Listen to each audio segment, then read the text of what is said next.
अस्सलाम वालेकुम, welcome to doctor साइमिस clinic. अगर आपकी डिलीवरी हो गई है और आपका जो फेज स्टार्ट है वो आपके बच्चे को दूध पिलाने का है, माओं को बहुत ज़्यादा डरा दिया जाता है कि तुमने बच्चे को दूध पिलाना है, तुम ये नहीं खाओ, बच्चे को बादी हो जाएगी, सख्त चीज़ नहीं खाओ, बच्चों के पेट में दर्द होगा, ठंडी चीज़ ना खाओ, बच्चे को ठंड लग जाएगी, गर्म चीज़ ना खाओ, बच्चे को यरकान हो जाएगा। तो बहुत न्यूट्रिशियस फूड से माँ को महरूम कर दिया जाता है।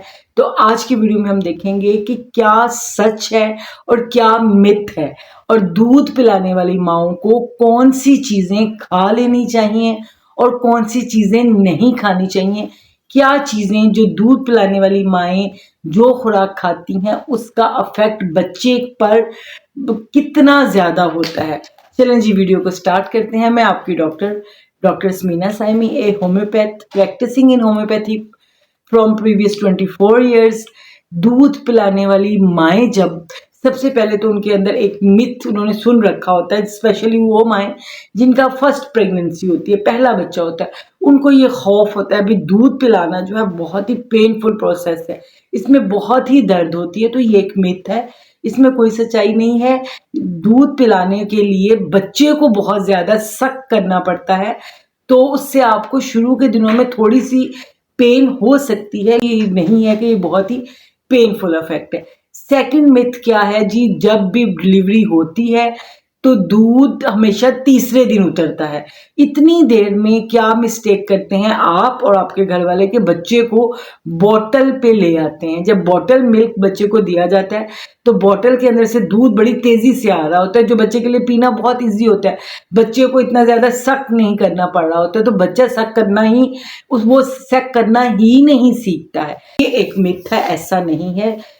जैसे ही बेबी डिलीवर होता है दूध की प्रोडक्शन उसी दिन से शुरू हो जाती है, बल्कि 9th मंथ में स्टार्ट हो जाती है। तो जैसे ही बेबी डिलीवर हो तो सबसे पहले बच्चे को माँ की छाती के साथ लगाएं। उससे क्या होगा कि बच्चा जितना सक करेगा उतना ही जो मिल्क है प्रोडक्शन तो उसकी हुई हुई है, उतना ही ज़्यादा और उतना ही जल्दी वो बाहर आएगा, और जो फीमेल है उसकी यूट्रस जो है वो अपनी जगह पे वापस जाने लगेगी। तो बच्चे का माँ का दूध पीना डे फर्स्ट से ही बिल्कुल ज़रूरी है, थर्ड डे तक वेट करना ये एक मिथ है। नेक्स्ट है कि बच्चे को किस पोजीशन में बिठा के दूध पिलाया जाए। इसमें भी बहुत से मिथ्स हैं। कुछ अम्मियाँ दादियाँ कहती हैं जी सिर्फ बैठ के पिलाएं, आपने लेट के नहीं पिलाना, बच्चे बहरे हो जाएंगे, आपने टेक लगा के नहीं पिलाना, आपने बच्चे को सीधा रखना है, उसका सर सीधा हो और तब आपने दूध पिलाना। ये सब मिथ्स हैं, इससे कोई फर्क नहीं पड़ता है। आप लेट के पिलाएं, आप बैठ के पिलाएं, बच्चे को दूध पिलाएं। बस इतना ख्याल रखें जब आप दूध पिलाएं तो बच्चे का सर ऊपर हो, ताकि दूध बच्चे की सांस की नाली में ना चला जाए। ठीक है, दूध आप उसको किसी पोजीशन में भी पिला सकते हैं। उसके बाद बहुत बड़ा मिथ जो है वो है रिस्ट्रिक्शन, माँ को खाने पीने से रोक दिया जाए। माँ को खाने पीने से रोक दिया जाता है। सर्दियों में माँ को ऑरेंजेस नहीं खाने दिए जाते जी, बच्चे को सर्दी लग जाएगी। गर्मियों में मैंगो नहीं दिया जाता, बच्चे को यरकान हो जाएगा। कोई सोडा कोई चीज़ उसको जूस उसको नहीं दिया जाता जी, गाजर का जूस नहीं पीना, बच्चे के पेट में दर्द होगी। उसको जो है वो कैबेज स्पेनिच यानी कि पालक नहीं खाने देते जी, बच्चा ग्रीन पॉटी करेगा। तो आपने मटर नहीं खाने, बच्चे के पेट में दर्द होगी। ये सब मिथ्स हैं। न्यूट्रिशंस आपको नहीं मिलेंगी तो बच्चे को भी ताकतवर दूध नहीं मिलेगा। आप एक सालन रोटी पे रह जाएंगी तो आपके बच्चे को एक हेल्दी दूध कैसे मिलेगा।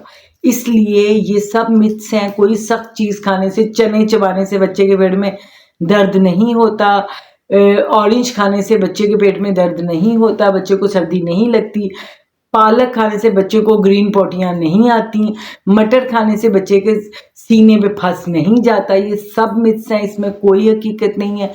एक हेल्दी न्यूट्रिशन डाइट आपको लेनी चाहिए।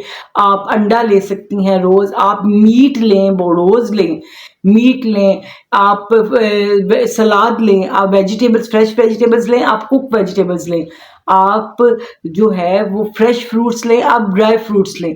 जो आपका, बस आपने स्पाइसी चीज़ें नहीं लेनी, आपने प्रोसेस फूड नहीं लेनी, आपने बहुत जिसमें हाई सोडियम शामिल होता है वो फूड्स नहीं लेनी।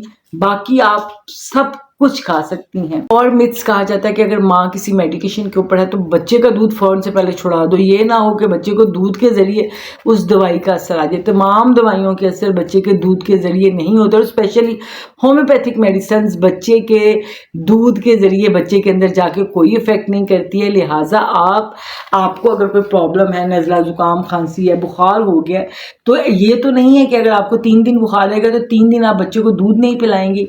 तो आप अपनी मेडिकेशंस के साथ बच्चे को जो दूध पिलाने का सिलसिला है उसको आप जारी रख सकते हैं। दूध पिलाने में कोई बच्चे को साइड इफ़ेक्ट नहीं होते। तो ये वो बातें थी जो मिथ्स दूध पिलाने के बारे में बहुत ज़्यादा फैला दिए गए हैं। आई होप सो ये इन्फॉर्मेशन आपके लिए बेनिफिशियल होगी। तो इंशाल्लाह मिलते हैं नेक्स्ट वीडियो में। तक के लिए अल्लाह। पाकिस्तान जिंदाबाद।